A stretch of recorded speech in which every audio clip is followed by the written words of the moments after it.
আম্মা জান আয়েশা রাদিয়াল্লাহু তাআলা আনহা, নবীজির বিবি, নবী সাল্লাল্লাহু আলাইহি সাল্লাম উনার বুকে মাথা রাখা অবস্থায় ইন্তেকাল করছেন। তো নবীজি সাল্লাল্লাহু আলাইহি সাল্লামের ইন্তেকালের পূর্ব মুহূর্তে হযরত আয়েশা রাদিয়াল্লাহু তাআলা আনহা বলেন, আল্লাহর নবী সাল্লাল্লাহু আলাইহি সাল্লামের কপাল মোবারক বারবার ভিজে ছিল, ঘামে ভিজে যাচ্ছিল। আমি এক বাটি পানি আইনা দিছি পাশে, আমি নবীকে দেখলাম বারবার তিনি ডান হাত মুবারক ওই বাটির পানির মধ্যে ভিজাইতেছেন আর কপাল মুছতেছেন ঘাম, ইন্তেকালের পূর্ব মুহূর্তে। আর নবীজি বলতেছিলেন, তখন দোয়া করতেছিলেন, আল্লাহুম্মা আইন্নি আলা সাকারাতিল মাউত, আয় মাওলা, মৃত্যু যন্ত্রণার এই মুহূর্তে আপনি আমারে সাহায্য করেন। আল্লাহুম্মা হাফিন আলাইয়া সাকারাতিল মাউত। এরপরে নবী বলছে, আল্লাহ আমার মৃত্যু যন্ত্রণা সহজ করে দেন। এরপরে নবী বলছে, লা ইলাহা ইল্লাল্লাহ, আয় মাওলা, আপনি ছাড়া আর কোনো ইলাহা নাই। এরপরে বলছে, ইন্না লিল মাউতে সাকারাত, মাওলা, মৃত্যুর বড় যন্ত্রণা। আমি বুঝতেছিলাম, আমার মনে হয় তিনি তো মাসুম নবী, তিনি তো নিষ্পাপ নবী, তিনি তো মাহবুব আল্লাহ তাআলার। তো তিনি যেন বলতেছেন, আল্লাহ মৃত্যুর বড় যন্ত্রণা, তার মানে তিনি বলতেছেন, মাওলা আমার কাছে যদি মৃত্যুর যন্ত্রণা এমন মনে হয়, হায় মাওলা, আমার গুনাহগার উম্মতের কি হবে তাইলে? আমার নাফরমান উম্মতের মৃত্যু যন্ত্রণা তাইলে কি হবে? এরপরে 5 নম্বর শব্দ হলো, নবী এরপরে বলতেছিলেন, বালির রফিক আল আলা, এই মুমিনের মৃত্যু যন্ত্রণা হলেই বালির রফিক আল আলা। হাদিসের ব্যাখ্যার মধ্যে আছে, অর্থাৎ হইল এগুলো যখন বলতেছেন নবীজি, তো আর মালাকুল মউত আজরাইল আসছেন, আল্লাহ নবী সাল্লাল্লাহু আলাইহি সাল্লামকে বলতেছিলেন, বন্ধু আপনার মালিক জানতে চাইছে আর কিছুদিন থাকবেন কিনা নাকি যাবেন। আল্লাহর নবী বারবার বলতেছিলেন, বাল আর রফিক আল আলা, না না মালাকুল মউত আজরাইল, আমি বরং আমার বন্ধুর সান্নিধ্যই চাই, আমি আমার পরম বন্ধুর কাছেই যেতে চাই। এই কথাটাই তাফসিরে আছে, হাদিসের ব্যাখ্যার মধ্যে আছে। কোন ইমানদার, কোন মুমিন, কোন মুত্তাকিরও মৃত্যু যন্ত্রণা হয়, মৃত্যুর যন্ত্রণা যেটা এটা হয়, উনার কষ্ট যেটা এটা হয়, কিন্তু মুমিনের মৃত্যু যন্ত্রণা শুরু হলে তার দিল খুশিতে আনন্দে উৎফুল্ল হয় যে হায় আমার বন্ধুর মুলাকাতের সময় হয়ে গেছে। গত 60 বছর আমি যে বন্ধুর জন্য সেজদা দিছি 5 ওয়াক্ত, গত 60 বছর, 40 বছর, 50 বছর যে মালিকরে আমি ডাকছি দিবানিশি, কখনো সুবহানাল্লাহ, কখনো আলহামদুলিল্লাহ, কখনো ডাকছি আল্লাহু আকবার, কখনো ডাকছি লা ইলাহা ইল্লাল্লাহ, কখনো ডাকছি আস্তাগফিরুল্লাহ। এভাবে বারবার সকালে, দুপুরে, সন্ধ্যায়, বিকালে, দাঁড়িয়ে, বসে, শুয়ে, হাঁটতে, চলতে, উঠতে, বসতে যেই বন্ধুকে ডেকেছি, মৃত্যুর যন্ত্রণা শুরু হলেই মোমেন বলতে থাকে, এবার বুঝি আমার বন্ধুর মোলাকাতের সময় হয়ে গেছে। সুবহান আল মাউতু জিসরুন অথবা জাসরুন ইউসিলুল হাবিব ইলাল হাবিব, কিতাবের মধ্যে আছে, ইমাম কুরতুবী রাহমাতুল্লাহ আলাইহির কিতাব আত-তাযকিরা, ওই কিতাবে আছে, মৃত্যু হলো একটা ফুলের মতো, মুমিনের মৃত্যু একটা ব্রিজের মতো, মুমিনের মৃত্যু একটা সাঁকো পোলের মতো, যে পোলের এই পারে এক বন্ধু, এই বন্ধুর নাম হলো মুমিন, আর ওই পারে আরেকটা বন্ধু, ওই বন্ধুর নাম আল্লাহ।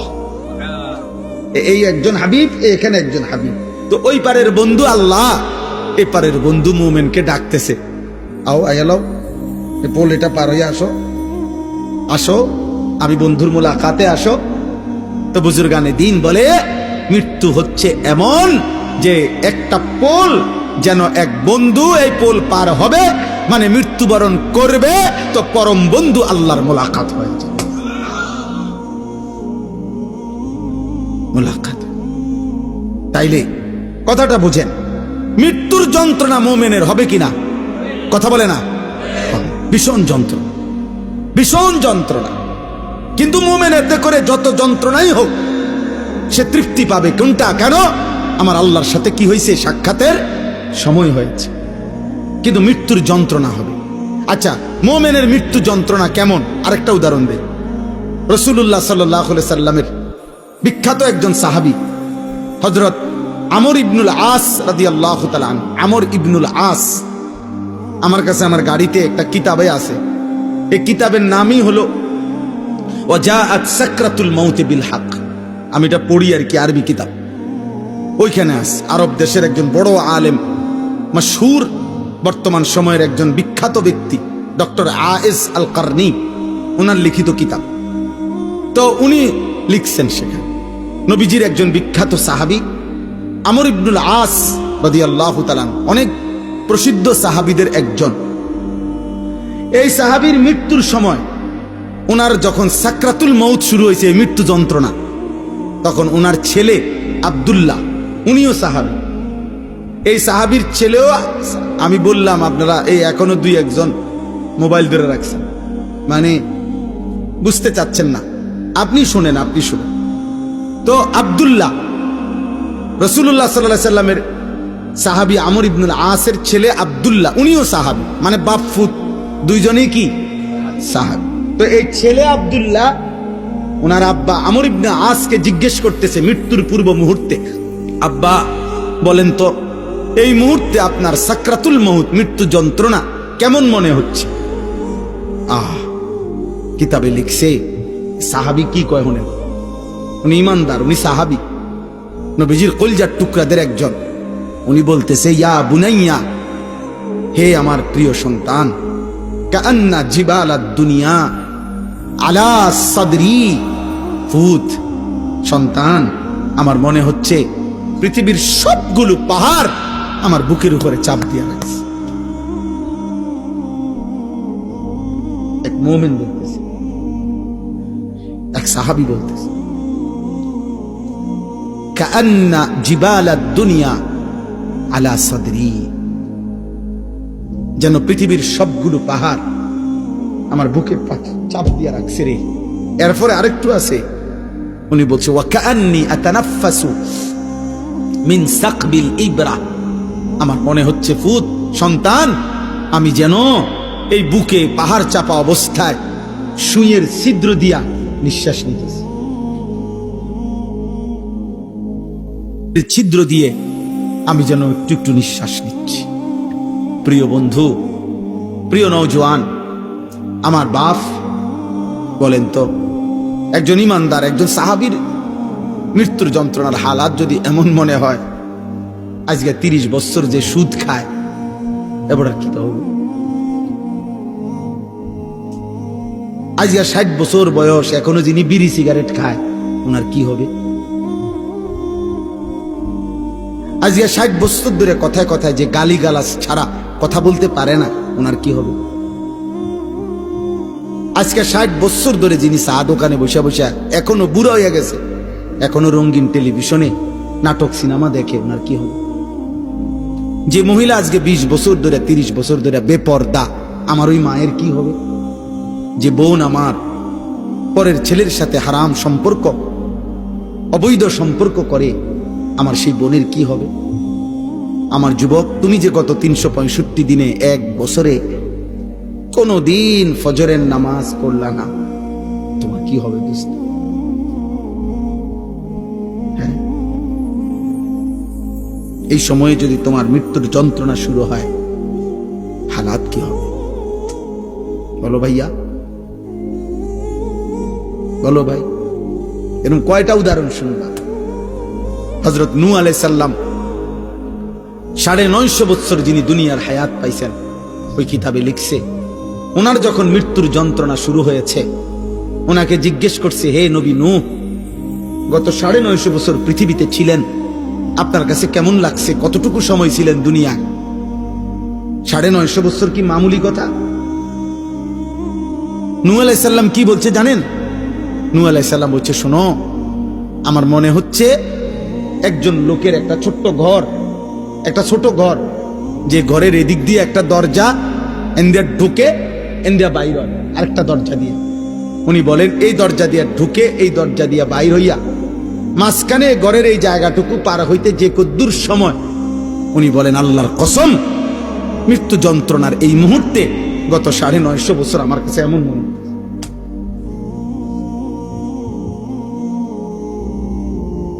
তিনি নবী, তিনি নবী। ওনার হালাত যদি এমন হয়, আমার কি, আমাদের কি, আমাদের কি? আয় করিম। এজন্য দোস্ত তাফসীরে একটা উদাহরণ লিখছে, এই একটা উদাহরণ দিলে আপনি বুঝবেন। এবার বিপরীত অংশের উদাহরণ শুনেন। এই পৃথিবীতে ধরে নেন, ছেলেরা তোমরাও শোনো, কোন একজন যদি বুঝে, এই পৃথিবীতে যদি কেউ, তাফসীরের মধ্যে লিখছে 900 বছর হায়াত পাইল। কয়শো বছর? এই 900 বছর সে আল্লাহর নাফরমানি করছে। ধরেন চুরি, ডাকাতি, জিনা, ব্যভিচার, মদ, জুয়া, নাচ, গান, সুদ, ঘুষ, হারাম, আল্লাহর নাফরমানিতে কাটাইছে। সেজদা দেয় নাই, বন্দিগি করে নাই। কিন্তু 900 বৎসরে কোনোদিন 1 সেকেন্ডের জন্য হয় কোনো দুঃখ কষ্ট পায় নাই। ধরে নেন একবারের জন্য একটু চোখের পানি পড়ে নাই তার, একটা কাঁটার আঘাতও তার কোনোদিন লাগে নাই, 1 সেকেন্ডের জন্য তার মনটা খারাপ হয় নাই, কোনো কষ্ট, কোনো যন্ত্রণা, কোনো দুঃখ তার হয় নাই। কয়শো বছরে? কিন্তু করছে কি? নাফরমান করছে কি? খোদার কসম তাফসীরে লিখছে, এই 900 বছর পরে আল্লাহর নাফরমানি করে 1 বিন্দু দুঃখ যে পায় নাই, যেদিন তার মৃত্যু যন্ত্রণা শুরু হবে, মৃত্যু যন্ত্রণার প্রথম সেকেন্ড, 1 সেকেন্ডে আল্লাহর কসম এই 900 বছরের সুখ আর আনন্দ এই নাফরমান প্রথম সেকেন্ডেই ভুলে যান। দ্বিতীয় সেকেন্ডে যদি তারে বলা হয়, হে আল্লাহর বান্দা, দুনিয়ার জীবন তুমি কেমনে কাটাইছ, সে বলবে, আয় রব মাওলা, জীবনের সুখ কি জিনিস আমি কোনোদিন দেখি নাই, আনন্দ কাকে বলে মাওলা আমি দেখি নাই।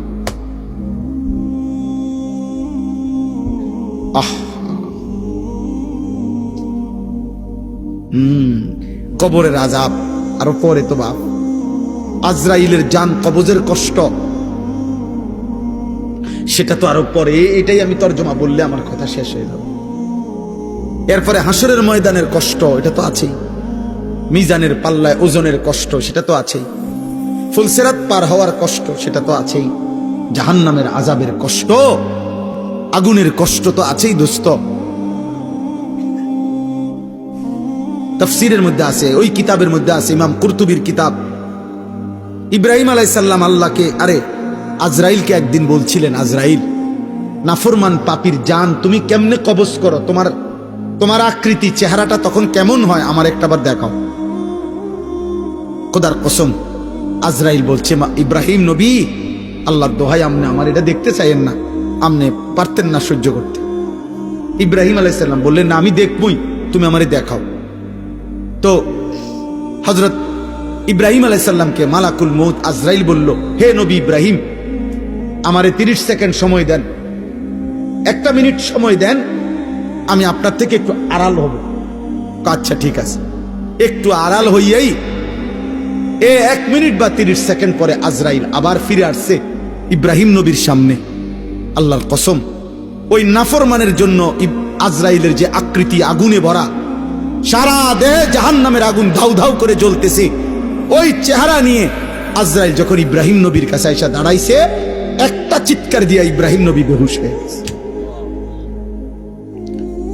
লম্বা সময় পরে যখন হুঁশ আসছে আজরাইলকে স্বাভাবিক সুরতে, তখন ইব্রাহিম নবী দেখে বলছে, মালাকুল মউত আজরাইল, কবরের কষ্ট, জাহান্নামের কষ্ট, হাসরের ময়দানের কষ্ট কোন নাফরমান পাপীর জন্য লাগবে না।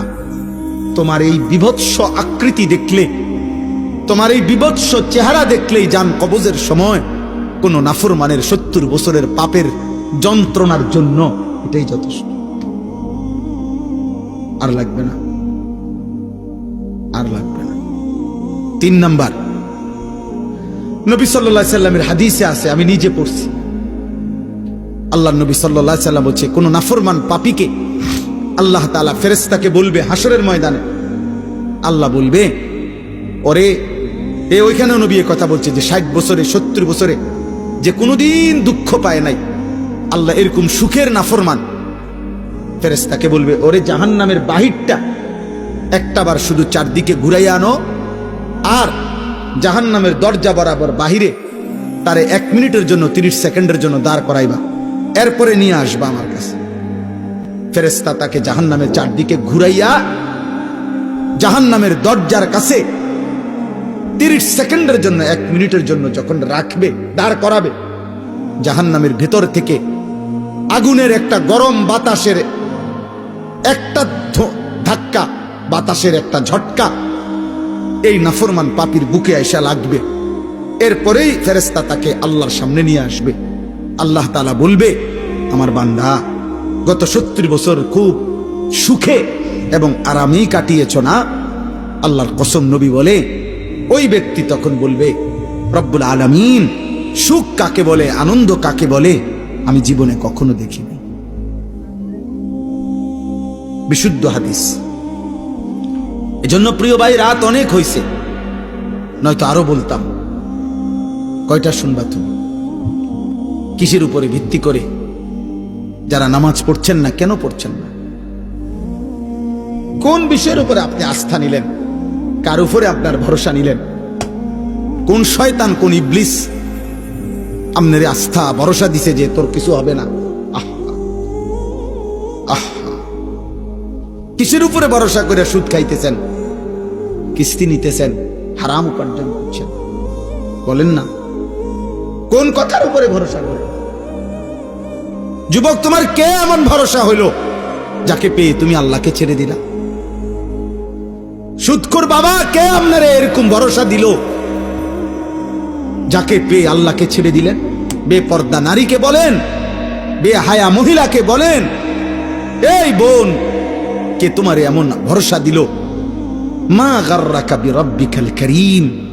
আল্লাহ বলে, বান্দা, আমার মতো দয়ালু মেহেরবান মাওলা থেকে কে তোমারে ধোঁকা দিল? আমার চাইতে এমন দয়ালু কারে পেয়ে গেলা যাকে পেয়ে তুমি আমি আল্লাহকে ছেড়ে দিলা? ছেড়ে দিলা। অতএব বাপ, এবার এই তর্জমাটুকু শুনেন দোস্ত, আমিও আপনিও।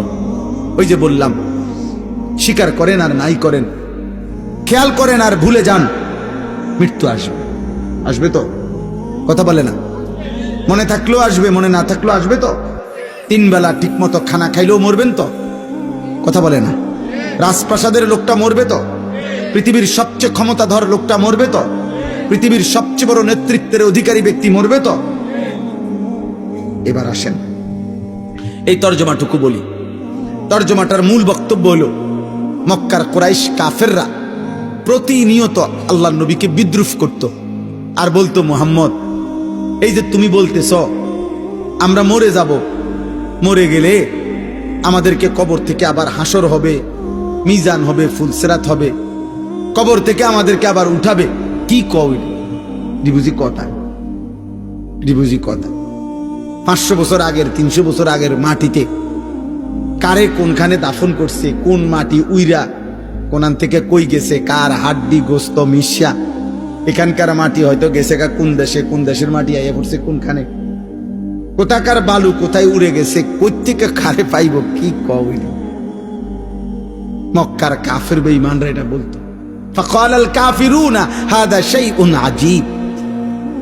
মক্কার কাফেররা বলতো, মুহাম্মদ, এটা তো একটা আশ্চর্য কথা, কি কও এগুলা, কি কও।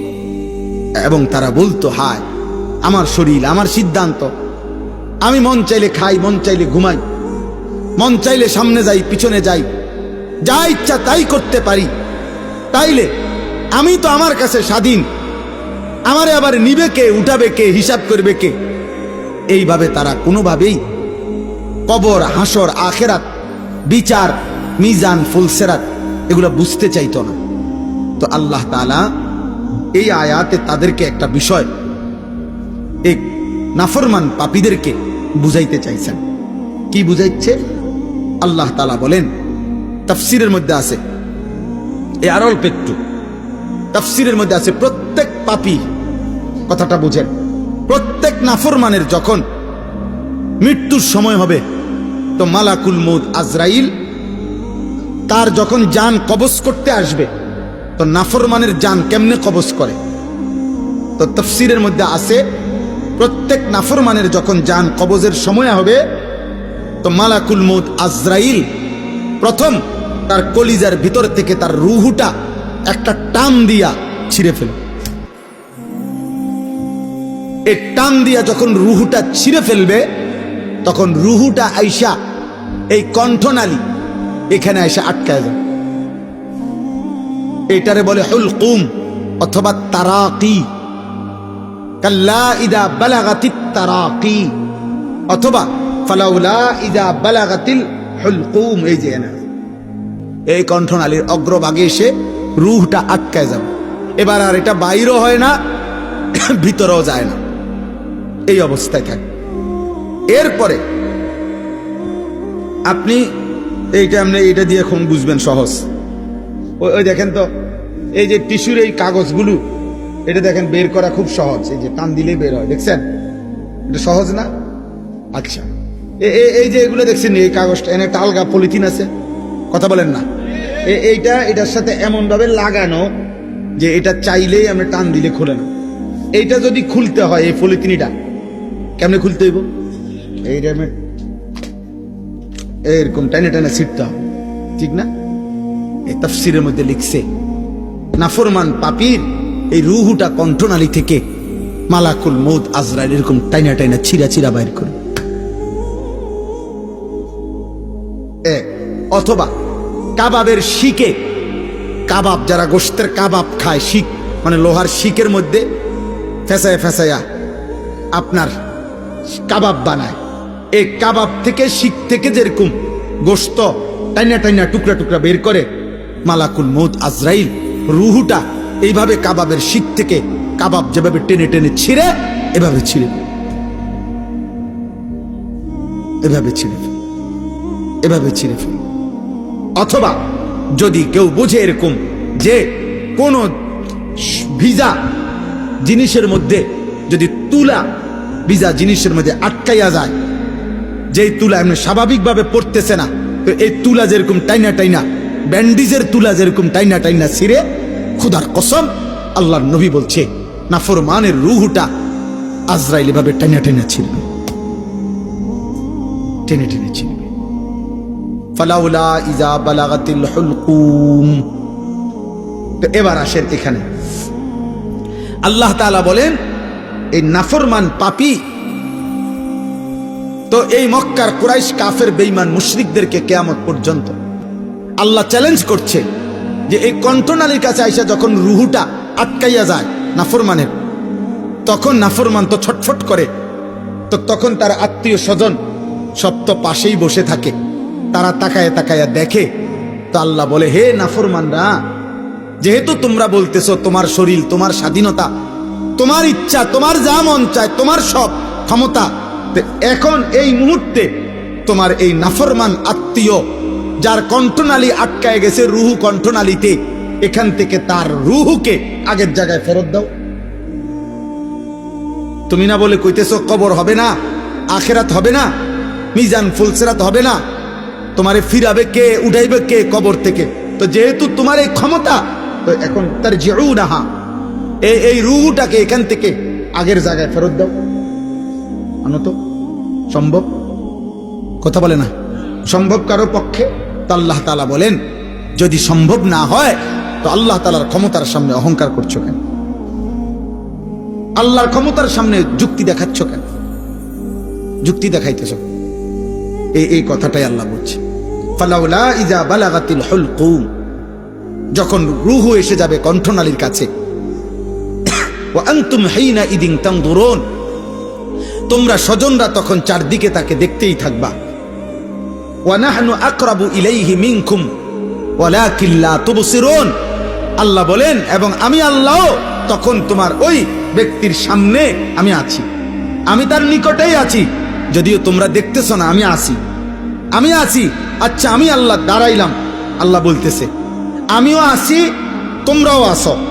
তেও হইয়া রইছে, আজরাইলও টান মারছে, বুঝেন না কথাটা? পজিশনটা বুঝছেন না?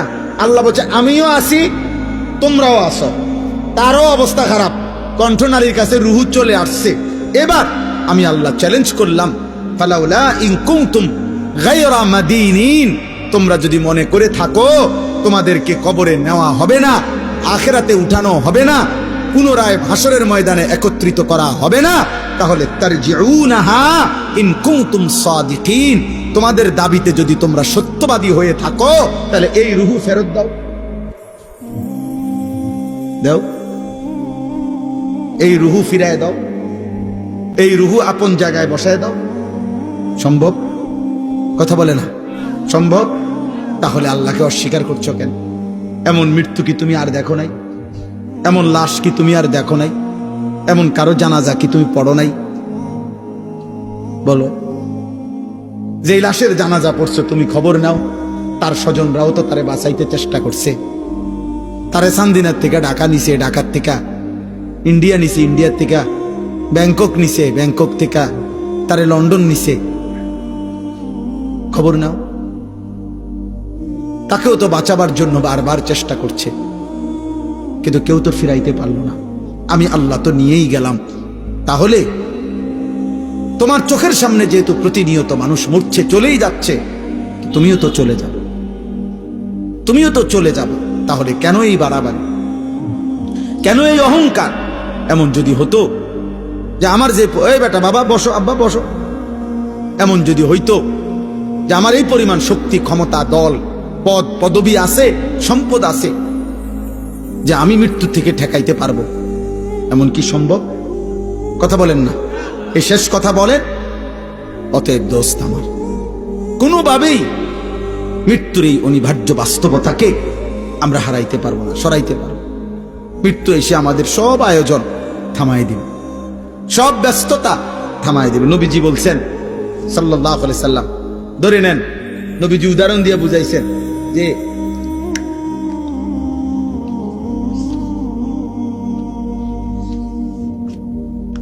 এরকম আগ দিয়া বুঝাইছেন নবীজি যে এখানে দাঁড়িয়ে আছে মানুষ, এই পর্যন্ত এখানে তার বহু স্বপ্ন, আশা, আকাঙ্ক্ষা, আর এই মাঝখানে তার মৃত্যু।